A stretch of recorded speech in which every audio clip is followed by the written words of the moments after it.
శ్రీరామనవమి పండుగ గురించి 20 పంక్తులలో వ్యాసం ఎలా రాయాలో తెలుసుకుందాం. పాయింట్ 1. శ్రీరామనవమి అనేది అయోధ్య రాకుమారుడు విష్ణువు యొక్క 7వ అవతారమైన శ్రీరాముని జన్మదిన వేడుకగా జరుపుకునే పండుగ. పాయింట్ 2. ఈ పవిత్రమైన రోజున భక్తులు శ్రీరామునికి తమ హృదయపూర్వక భక్తిని తెలుపుకుంటారు. పాయింట్ 3. చైత్రశుద్ధ నవమి తిథి నాడు వచ్చే ఈ పండుగను చాలా పవిత్రంగా భావిస్తారు. పాయింట్ 4. శ్రీరాముడు దుష్టశక్తుల్ని అంతం చేసి ధర్మాన్ని స్థాపించిన రోజు ఇదే. లంకాపతి అయిన రావణ్ణి సంహరించి దేవతలకు ప్రజలకి అందరికీ మేలు చేసిన శ్రీరాముని యొక్క జన్మదినము. పాయింట్ 5. ఈ రోజున చాలామంది ఇండ్లలో మరియు దేవాలయంలో రామచరిత్ర మానస పారాయణము, రామాయణ బాలకాండ నుంచి అరణ్యకాండ మొత్తము పారాయణం చేస్తారు. పాయింట్ 6. శ్రీరాముని జీవితంలోని ముఖ్య ఘట్టాలను గుర్తు చేసుకుంటారు. పాయింట్ 7. సీతారాముల విగ్రహాలను పూలతో అలంకరించి ప్రత్యేక పూజలు నిర్వహిస్తారు. పాయింట్ 8. కొన్ని ప్రాంతాల్లో రథోత్సవాలు మరియు ఊరేగింపులు కూడా నిర్వహిస్తారు. పాయింట్ 9.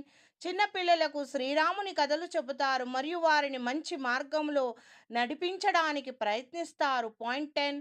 ఈ పండుగ కుటుంబ సభ్యులందరూ కలిసి జరుపుకునే ఒక ముఖ్యమైన సందర్భం. పాయింట్ 11. శ్రీరాముని ఆదర్శ గుణాలు, ధర్మము, నీతి, నిజాయితీలను స్మరించుకుంటారు. పాయింట్ 12. సమాజంలో శాంతి, సామరస్యం మరియు ప్రేమను పెంపొందించడానికి ఈ పండుగ స్ఫూర్తినిస్తుంది.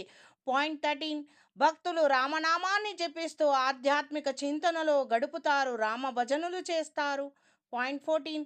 పేదవారికి మరియు అవసరమైన వారికి సహాయం చేయడం ఈ రోజు యొక్క ప్రాముఖ్యతలో ఒక్కటి.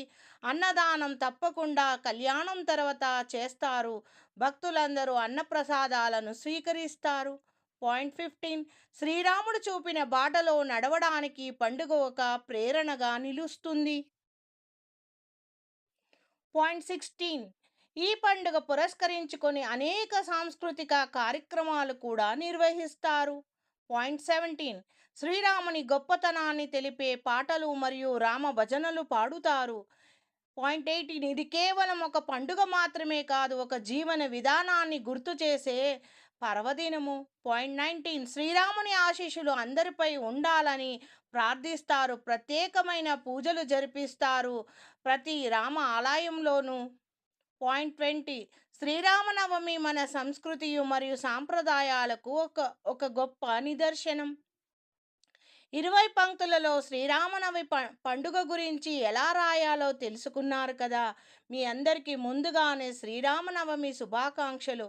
Thank you for watching my video. Please subscribe and share and watch my playlist. Thank you.